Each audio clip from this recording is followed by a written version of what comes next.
Hi, Ryan. What are you doing? Hi, Maya. I am working. I am tired. I will rest soon. Let's learn these daily words. Work means doing your job or study.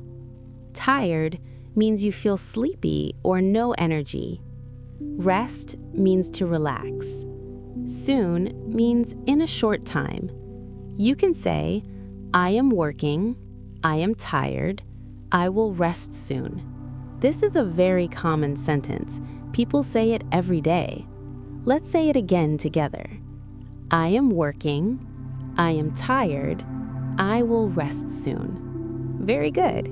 Use these words today. Speak with your friends. Speak at home. Speak at work. Remember, simple words make strong English. You can speak English. Keep practicing and feel confident.